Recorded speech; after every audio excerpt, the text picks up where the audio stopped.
Hey everyone! Welcome back to Brainy English Podcast.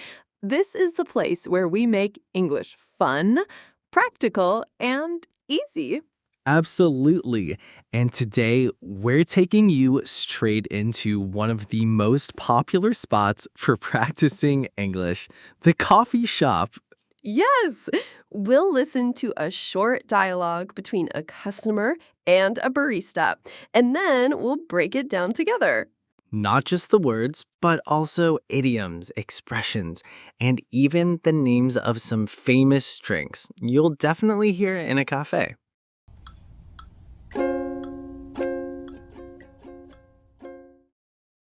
Hi, could I get a decaf cappuccino with oat milk? Light foam, please. Sure, for here or to go. To go, thanks. A double shot would really do the trick. You got it. And anything else? A brownie to hit the spot? You had me at brownie. You're a lifesaver for keeping us busy.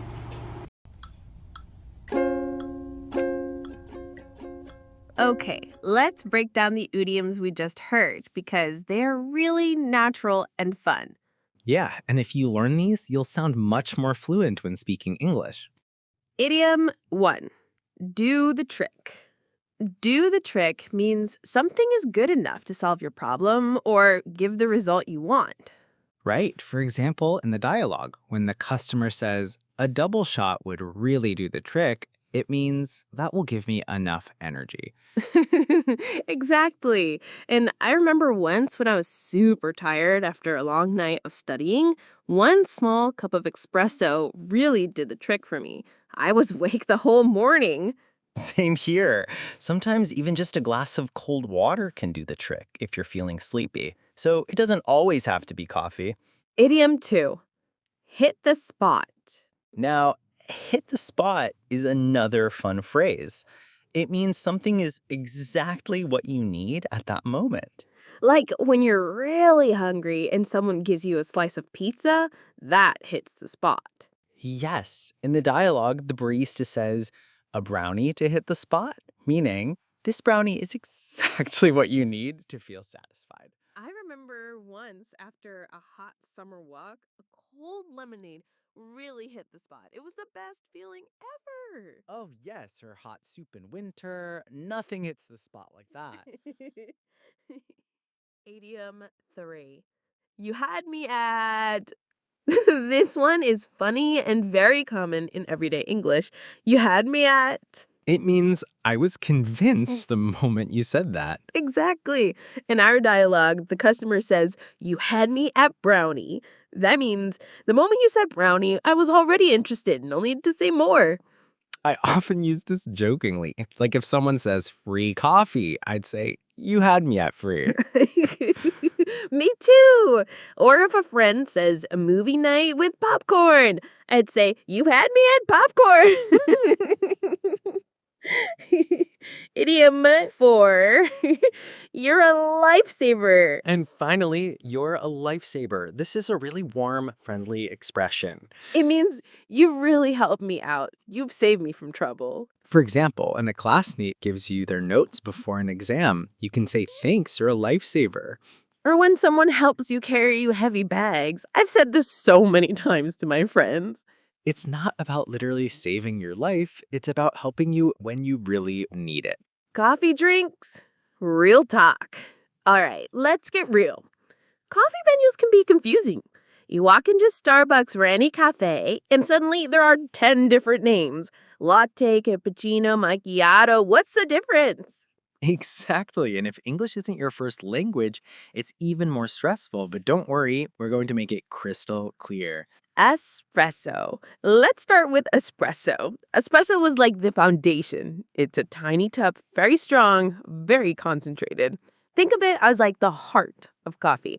Right. I always say espresso is like a power shot. Small, but it wakes you up instantly. And fun fact, in Italy, people scan at the bar, drink their espresso in just 2 sips and go super quick. Cappuccino. Now, cappuccino, this one is espresso plus steamed milk plus a thick foam on. And the foam is the star here. You can even sprinkle chocolate powder on it. I usually drink cappuccino in the morning. It's creamy, but not too heavy. Same. And culturally, in Italy, people don't usually drink cappuccino after lunch. It's considered a breakfast drink. Latte. Latte is basically the milkier cousin of cappuccino. More milk, less foam. Exactly. If you don't like strong coffee taste, latte is perfect. Smooth in demand.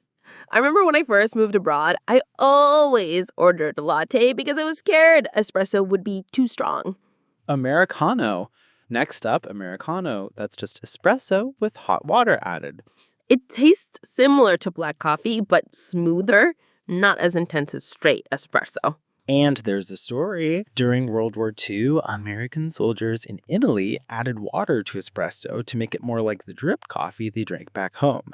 That's how Americano was born.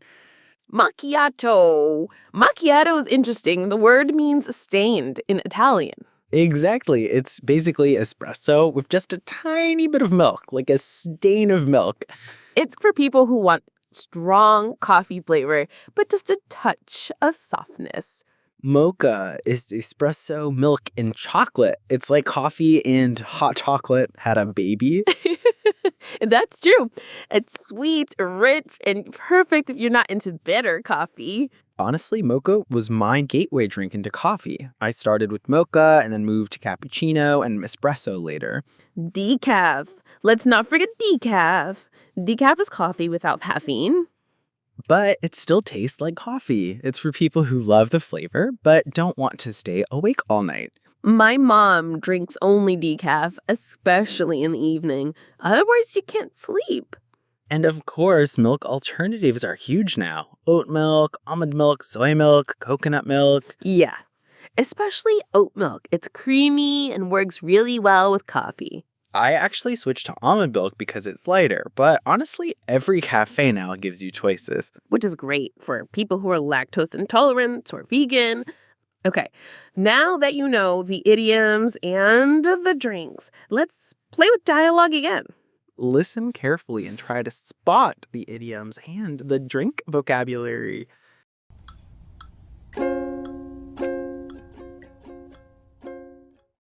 Hi, could I get a decaf cappuccino with oat milk? Light foam, please. Sure, for here or to go. To go, thanks. A double shot would really do the trick. You got it. And anything else? A brownie to hit the spot? You had me at brownie. You're a lifesaver for keeping us busy.